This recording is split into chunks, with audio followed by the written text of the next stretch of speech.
8:09, 6 horas más a esta hora en el Vaticano, pasadas las 2 de la tarde, y volvemos a ese lugar. Ya hacíamos un primer reporte más temprano respecto de este cónclave que se reúne esta tarde, mañana en Chile, 10:30 de la mañana, 4:30 de la tarde en el Vaticano, y queremos profundizar con quien conoce bastante de todo este proceso. Estamos en línea desde Roma con el doctor en Derecho Canónico de la Pontificia Universidad Gregoriana de Roma, sacerdote jesuita Marcelo Guidi. Marcelo, bienvenido a Radio ADN, muy buenos días.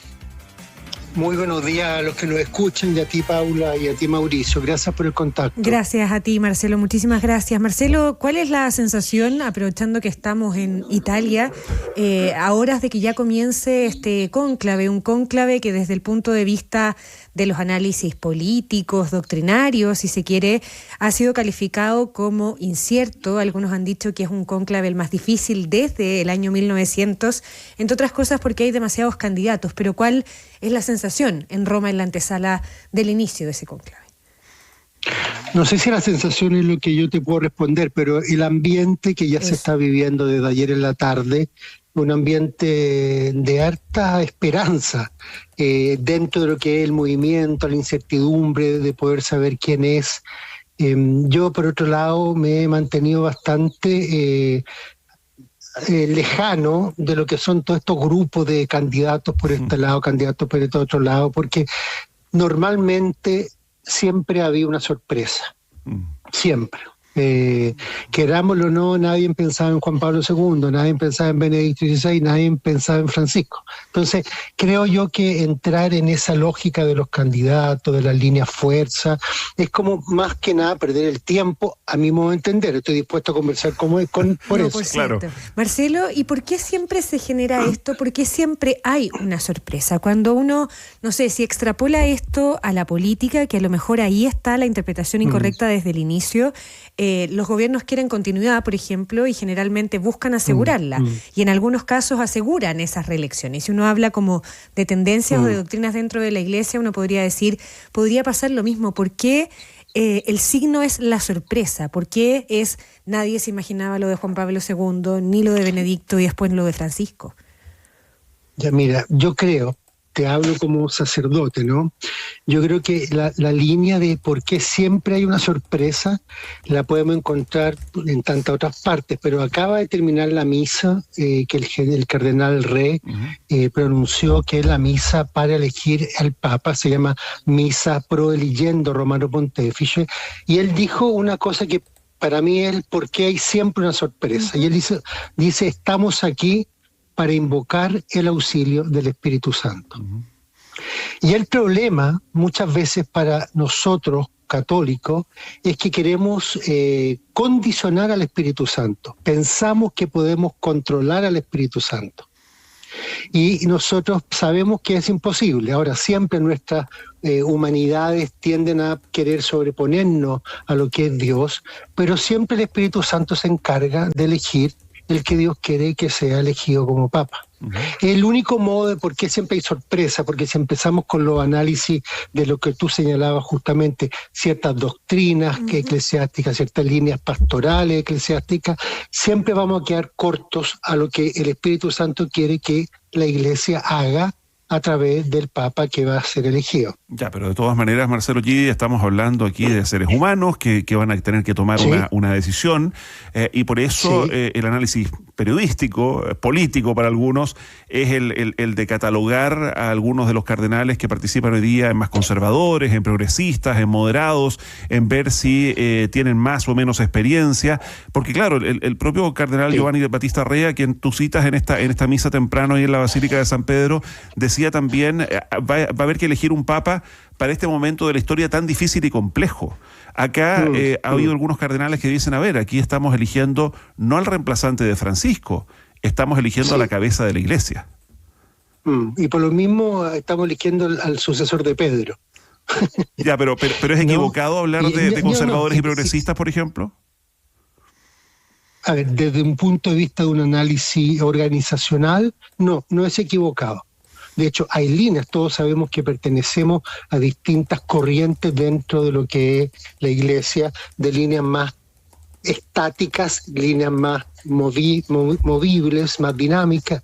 que queremos desde ahí proponer lo que es la Iglesia en este tiempo que objetivamente es muy complejo, no solamente para el mundo, como señalaba el cardenal Rey, para la Iglesia un tiempo difícil, muy difícil. Y desde ese punto de vista, perdón, ¿cuáles son? Porque claro, uno de pronto ve a la Iglesia Católica con la óptica de lo que hemos registrado acá en Chile, particularmente la pérdida de influencia que han tenido las autoridades de la Iglesia chilena, luego de la seguidilla de la serie de casos de abusos cometidos por miembros de la misma. Tú has estado también desde tu función siguiendo algunos de estos casos, pero ese es uno de los tantos temas sobre los cuales hoy día la Iglesia tiene que poner atención, pero también hay focos de conflicto. El propio Papa Francisco estuvo preocupado de lo que ocurría en Gaza, de lo que ocurría en Ucrania, el crecimiento o decrecimiento de los fieles en diferentes territorios. ¿Cómo poder resumir cuál es hoy o cuál debiera ser la principal preocupación de la Iglesia Católica en el mundo? Todas esas. ¿Y más? Por eso es muy difícil, por eso es muy difícil saber quién va a ser elegido, porque ningún ser humano es capaz de hacerse cargo de eso.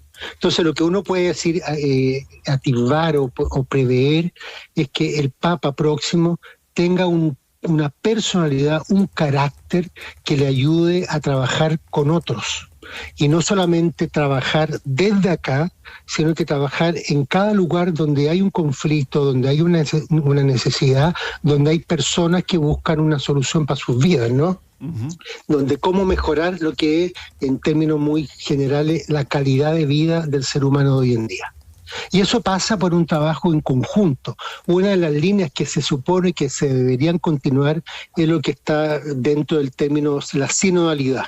Y en eso el Papa mandó mucho, es decir, él se planteó como alguien que no podía resolver todo, que para eso estaban los fieles, que pueden ser laicos, laicas, sacerdotes, religiosas, religiosos, pero también hombres de buena voluntad. Es decir, el trabajo de hacer este mundo mejor no depende de la Iglesia Católica, pero en lo cual la Iglesia Católica tiene que estar involucrada en todo lo que es la contingencia humana. Y eso es parte del Evangelio, eso es parte del Evangelio. Entonces, si nos quedamos solamente con un tema, vamos a estar siendo muy esquivos y muy egoístas de lo que la Iglesia tiene que hacer en este mundo. Ya, y la Iglesia, estamos conversando con Marcelo Guí, sacerdote jesuita, doctorado en Derecho Canónico en la Pontificia Universidad Gregoriana de Roma, está en Italia conversando a esta hora con nosotros en el ADN Hoy. Marcelo, esa Iglesia, más allá de cuando uno divide o intenta poner en categorías a los cardenales, esa Iglesia hoy día, a nivel de fieles, a nivel también de sus jerarquías, está unida en ese propósito. Lo planteo porque en términos de la votación hay quienes han dicho y recuerdan que el Papa Francisco, la frase del Papa Francisco, esto de hacer lío, y algunos dicen es lo que ha hecho él al dejar una fuerte división interna en la Iglesia, no solo en lo que va a representarse en esta votación, sino en varias cosas más, en varias manifestaciones más. ¿Lo lees de la misma manera? Mira, a ver, yo comparto con este análisis, porque es real, el de que hay una Iglesia que está interiormente movida, y cualquier movimiento genera conflictos. Ahora hay que ver qué es lo que se está moviendo, dónde está la contingencia hoy en día. Creo yo, estando un poco por acá, creo que la contingencia está en lo estructural, porque lo que el Papa quiso generar es una Iglesia al servicio, una estructura de la Iglesia al servicio de las necesidades de las personas de este mundo. No al contrario. No es una estructura de la Iglesia a la cual hay que servir a la Iglesia. No, es la Iglesia la que tiene que servir al ser humano en este tiempo, sin discriminación ninguna. Entonces, no se puede plantear una estabilidad eclesiástica diciendo estamos en lo correcto. No, la Iglesia también, justamente por el Espíritu Santo, tiene que moverse y tiene que actualizarse y tiene que ser signo visible para hoy. No para el tiempo del Concilio de Trento, ni tampoco para el tiempo del Concilio Vaticano II. Para hoy tiene que ser una luz de esperanza para los creyentes y no creyentes también. Marcelo. Entonces sí, hay una Iglesia que está mucho más conflictuada interiormente, pero las crisis no son en sí mismas negativas. las crisis pueden generar, según cómo vengan conducidas, y para eso el Papa que venga ahora tendrá un gran desafío, puede generar una mejor iglesia. Y de eso se trata, que este Papa nuevo deje una mejor iglesia respecto a la que ya Francisco la dejó en relación a los papas precedentes. Marcelo G., ayúdame ahí, tú llevas más de 20 años en Roma, ¿no?, en el Vaticano. Sí, entonces... Este es el tercer cónclave del cual eres testigo, ¿no? Sí. 2005, 2012 y este. Y este, sí. Oye, ¿y qué tiene? Hay algo, porque se ha destacado en varias crónicas periodísticas que este cónclave es distinto a los anteriores, es distinto por la cantidad de cardenales que participan, es distinto por los territorios de los que vienen. El 80% de los cardenales han sido nombrados por el último Papa, por el Papa Francisco, con una iglesia cada vez más universal desde el punto de vista territorial, un papado que fue dominado por siglos, digamos, por los italianos, y así como conversábamos de progresistas, conservadores, moderados, hay también un criterio territorial en la decisión. Se habla de que los italianos querrían volver a ostentar este cargo. Los cardenales italianos son mayoritarios, digamos, en términos de nacionalidades, respecto de volver desde el año 78, digamos, que no se elige un italiano con Juan Pablo I. Sí, mira, una de la conformación del actual Colegio de Cardenales es, como tú muy bien decías, es mucho más universal, es menos eurocéntrica. ¿Y qué es lo que quiso, en cierto modo, Francisco? Uno dice, ¿pero qué fue a elegir a un cardenal de Mongolia?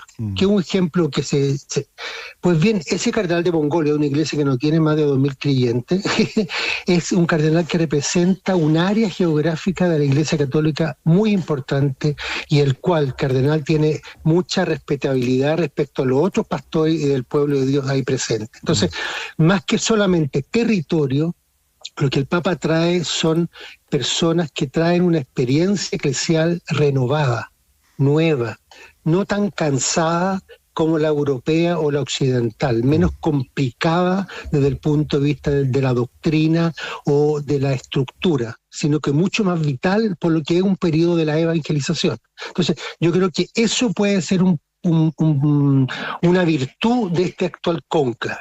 Un cónclave donde hay podemos decir, una mayor primavera eclesial representada en estos cardenales, con todo el hándicap de lo que es la experiencia religiosa a nivel mundial. Y en esa lógica, perdón, o sea, ¿tiene algún sentido el que, por ejemplo, se diga acá que no debiera haber un nuevo Papa latinoamericano, al menos ahora, y sí a lo mejor abrirse a un cardenal que venga de Asia o que venga de África y que no necesariamente sea europeo, como han sido los dos penúltimos, ¿no? El Papa Benedicto alemán y el Papa Juan Pablo II polaco?